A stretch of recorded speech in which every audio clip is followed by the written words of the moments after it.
My name is Emmanuel Mutisia. I've spent most of my time in Japan, working with the United Nations, but also working at the University of Tokyo as a professor of sustainability science. And I'm happy, the first speaker, the things that you shared, just to confirm that some of the things that you talked about are things that we have taken over, including the bottom-up economic blueprint, which we developed in 2021, 2022 with the current president of Kenya. So if you started it, at least a returnee, completed that. And we are part and parcel of the team that is actually implementing that blueprint. We turned into the better agenda. Again, the challenges that we are facing because of the physical space and a bit of politics, that we're not able to get things done in the right way. Again, he wanted to start a university. I am starting a university. So, I have taken care of his problems, I am the chair of the council of the newest university in Kenya, the Kenya Advanced Institute of Science and Technology, which is modeled after the Korea Advanced Institute of Science and Technology, which you alluded to, in your slide, which brought together diaspora of Korea from the US mainly, to come and develop their country. And that is exactly what we want to do with the Kenya Advanced Institute of Science and Technology. We are actually going to vouch for diaspora to come and take leadership in the areas of study and also in leadership of the university. If we are to take Kenya to the next level, we must have the experiences that our diaspora have in running some of the facilities or enterprises or organizations that we have in this country. So that we do not get disappointed or frustrated by the systems that are too rigid and fixed in a way that they never let new ideas to come into the system. But I am happy that I am here as a diaspora returnee. Just as you said, I didn't want to come back because I didn't know how to settle. When you're used to getting $1 million, $1 million shillings on their side, and then you come here, you're jobless, and the expectations that you get from your relatives and friends, you get scared. And if you do not get networks, of people who are out there to start repackaging your life, it becomes very difficult to settle.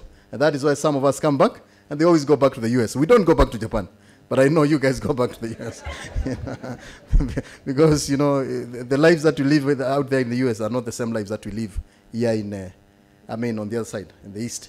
I also work with the African Development Bank. And that is the reason why, my brother Chamada didn't say that I focus more on the contribution the diaspora is making in the continent. I work with the Department of Human Capital Development, Youth and Skills at the bank. And my role is actually to advance education and skills development in the continent. That's my space. So we are spread, and we have all these possibilities and opportunities that we create from the things that we do. And therefore, as I talk, I also open up, to you to come to our new university in Konza Technopolis. We have opportunities for you to come and work with us in making the university stand out as a specialized or as a special university in this country. I think it's the only specialized university in Kenya. Our focus is on masters and PhDs, purely science, technology, and innovation. Engineering all the way to AI, semiconductors, and so on and so forth. And we're linking that with the private sector to ensure that we grow enterprises. We don't want to train students who are going to pass and then get employed by the government. We want to train students who are going to come up with innovations, support them to commercialize those innovations, and then build enterprises to support this economy in Kenya, but also in the region. So allow me to go very quickly,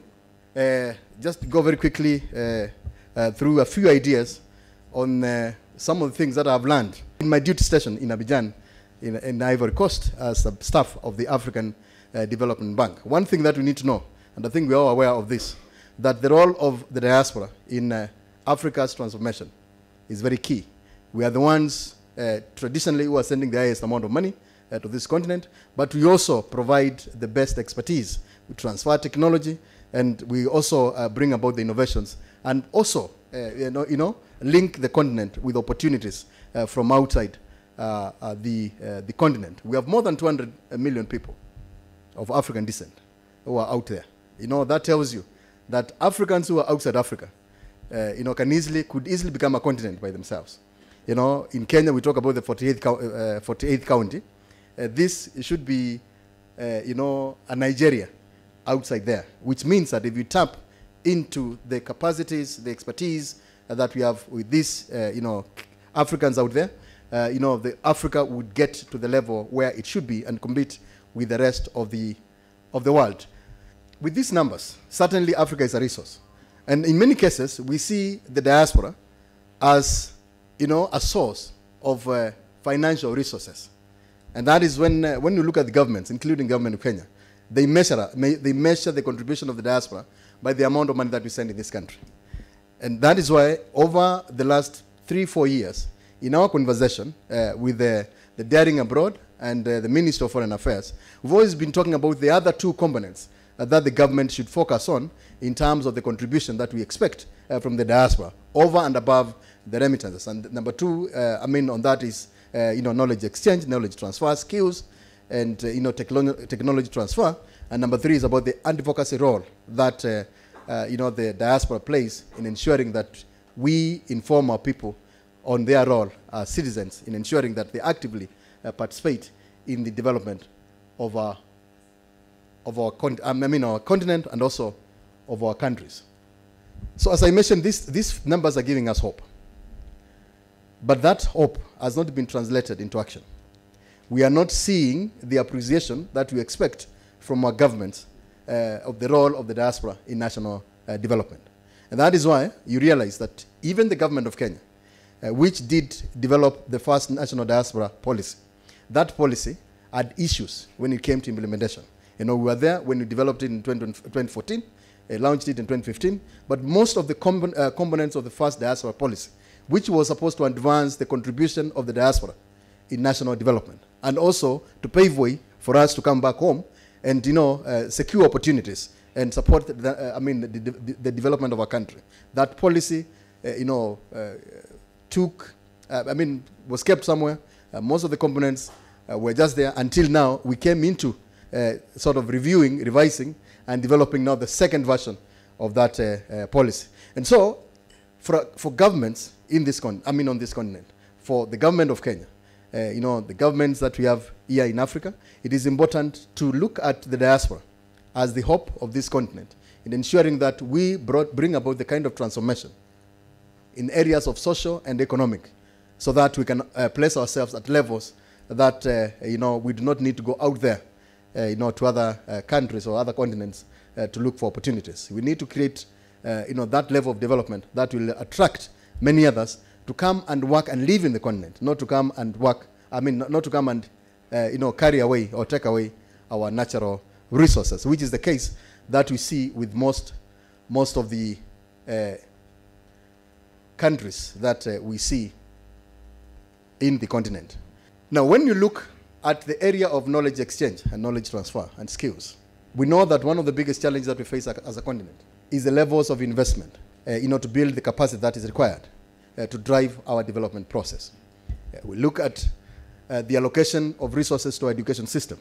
And I think you gave a very good example of the CBC, which up to date is facing challenges, because even the transition to JSS has not been successful because of the amount of resources that the government was supposed to allocate, but the amount that has been allocated so far.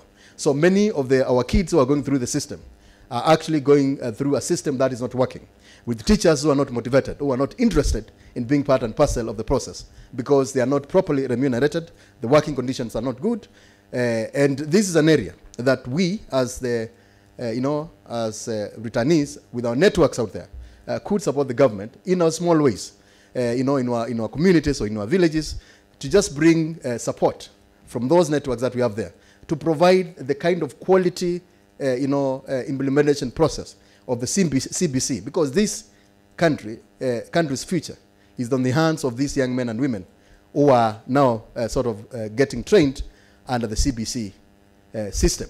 Research also is a problem, and Prof, I know you'll confirm that the amount of money that the governments in this continent are allocating to research is less than 1%.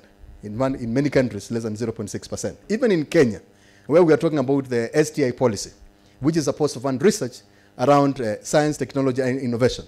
The government did commit to allocate 2%. It is only allocating less than 0.6%. Now, how do you expect us to compete in the technologies that we presented here, whether it's in agriculture or even in robotics, artificial intelligence and so on and so forth, if we are not investing fully, resources to support our education system, to train our young men and women to advance the kind of development that we are looking forward to.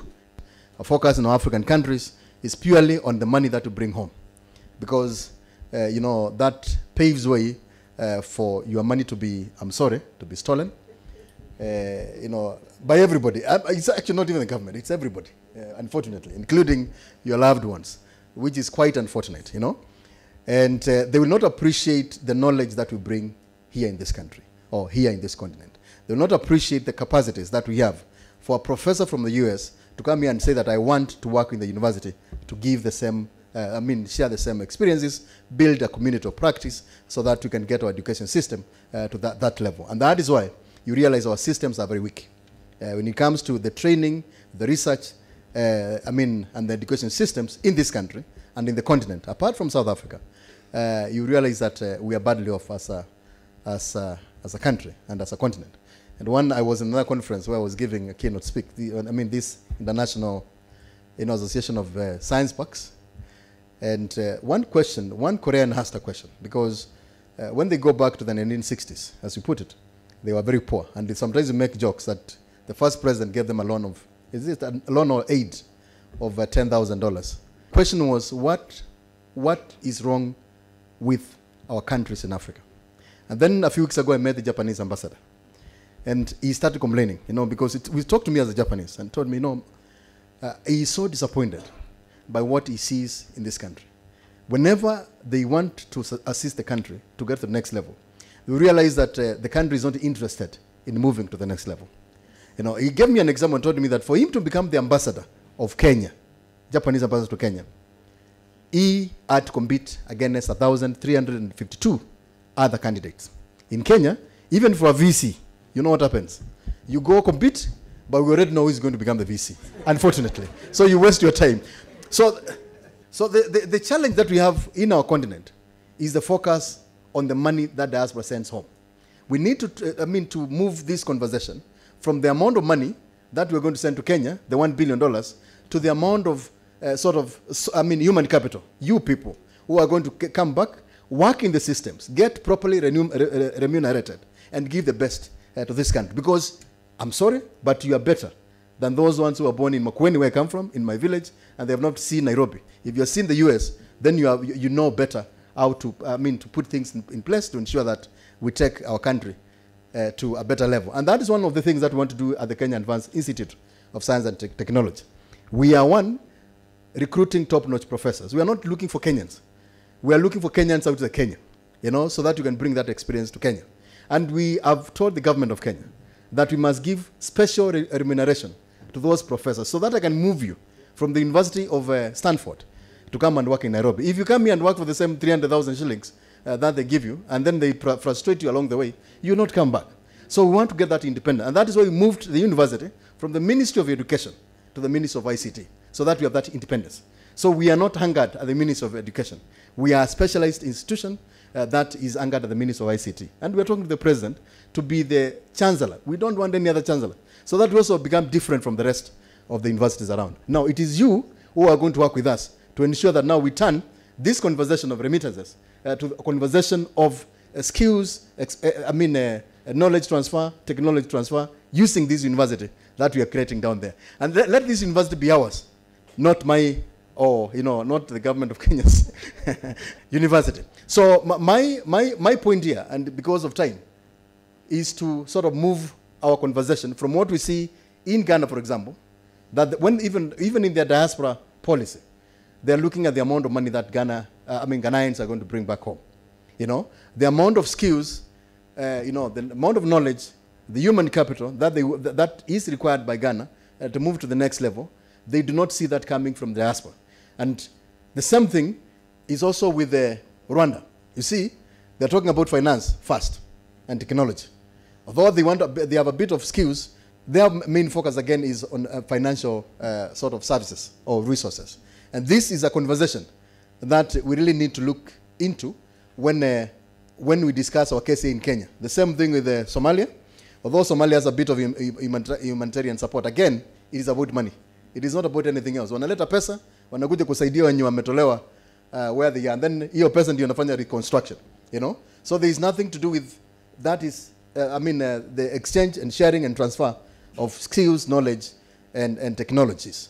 If we do not move this conversation from what you're talking about to proper engagement of the diaspora by, number one, developing targeted policies that are not kept on shelves in Nairobi or in Africa, but ensuring that they are implemented with the support from the Ministry of Foreign Affairs, who actually, I think, have been doing a very good job in ensuring that the diaspora is properly engaged. Again, providing a platform for, bringing together diaspora capacities, for national development, in our countries here in the continent. Also, the guidance that is required with partnerships and all stakeholders, partners and all stakeholders in the development process.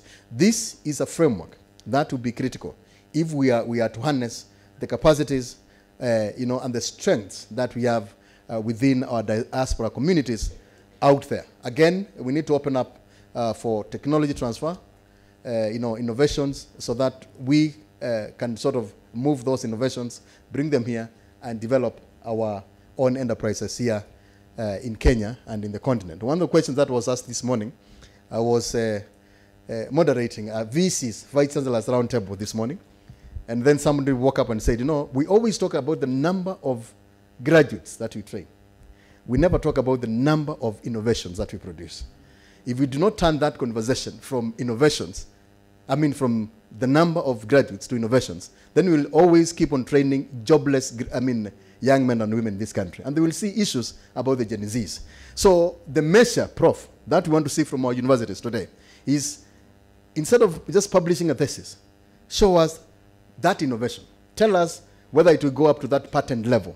And then let us transform that into an enterprise that will employ that student and create decent jobs to other people. So certainly, of course, diaspora engagement schemes, which are innovative, those are things that we need to put in place. And as I conclude, I think it's important, as I put it here, that for us, even for us now to develop or to come up with homegrown solutions to our local challenges, this team here, the returnees, should be part and parcel of that conversation. And for you to be part and parcel of that conversation, we need to come together, through this daring abroad. Let us sit together, come up with a plan, engage the stakeholders, including the government, and tell them that we want to do. If you wait for the government to tell you what they want you to do, they'll never, or you'll never do anything. But if you wake up and say that in my small way, I will do the following, whether the government says this or that, I must do something. So that, as Dr. said, in 50 years, somebody will remember you for something. To me, that is very important. And it is now us to sit down together and ask ourselves, how can we now take this conversation to the next level? The Kenya Advanced Institute of Science and Technology in Konza, where Jamwada did a very good report 2 days ago, which excited the president of Kenya. And I told you, it is actually the president who saw what you did. Because apparently, as I stand here, very few people know that we have a university in Konza, which is coming up. Then when the president saw that clip, that part, he got excited. And in fact, he even asked for a meeting. So through him, we will have a meeting, to sort of discuss on how to take this to the next level. And we want to provide a platform in that facility in Konza. Come first see what is happening out there. Because when you talk about Konza here, and you're in the US or you're in Nairobi, you think there's nothing that happens there. I think you're also shocked when you came down there and realized that things are happening. We have traffic lights. We have street cameras.